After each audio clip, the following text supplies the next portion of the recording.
गाडीमध्ये गाडी दिली तर दुसरा येईल का भांडण द्यायची? दुसरा येतो का भांडायला? तुम्ही भांडणार ना? विषय कोण आहे? तुमचं म्हणणं एवढंच आहे की पैसे भरायला सांगतात आपल्याला, म्हणजे इथून पण आपणच मराठीतून पण आपणच. शिवशाही बस ऐवजी साधी बस लावल्याने महाड एसटी आगारात प्रवासी संतप्त. एसी शिवशाही बसेस बुकिंग असताना साधी एसटी बस लावल्याने महाड एसटी बस आगारात प्रवासी संतापले. सकाळी 6:30 वाजताच्या महाड ठाणे एसटी बसच्या प्रवासाच्या वेळी हा वादाचा प्रसंग घडला. कंप्लेंट अशी आहे की आमची शिवशाहीची बुकिंग होती, 6:30ची बस होती आमची महाड टू ठाणा.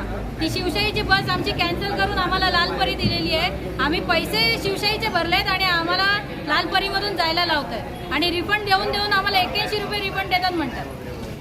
एसी बसऐवजी साधी बस लावल्याने प्रवाशांनी बसमध्ये बसण्यास नकार दिल्याने सुमारे 3 तास बस प्रवासाला उशीर झाला. या दरम्यान प्रवाशांचा खोळंबा झाला. उदय पवार यांनी याबाबत पोलीस आणि एसटी महामंडळाकडे या तक्रार दाखल केली असून एसटी महामंडळाच्या या भोंगळ कारभाराबाबत प्रवाशांनी संताप व्यक्त केला. बघा, सकाळी आम्ही 6:30च्या शिवशाहीचं रिझर्वेशन केलेलं. शिवशाहीचं रिझर्वेशन केल्यानंतर ती अर्ध्या तासांनी साधी गाडी आणली.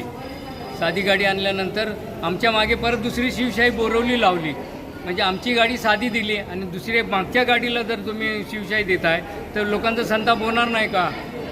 लोकांनी किती सहन करायचं? त्यांचं दाखल केल्यानंतर हे अधिकारी यांनी सरळ उत्तर तर द्यायला पाहिजे. नाही ते तुमचं रिफंड नंतर येईल, असं होईल तसं होईल. अहो, मेन अधिकारी यायला इथे 1.5-2 तास लागतात कंप्लेंट केल्यानंतर. मी लेखी कंप्लेंटसुद्धा केलेली आहे त्यांची.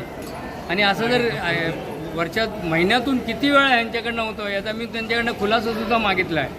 आणि याची तक्रार मी प्रताप सरनाईक साहेबांकडे करणार आहे, एकनाथ शिंदे साहेबांकडे करणार आहे आणि सर्व जेवढ्या अधिकारी आहेत त्यांच्याकडे करणार आहे.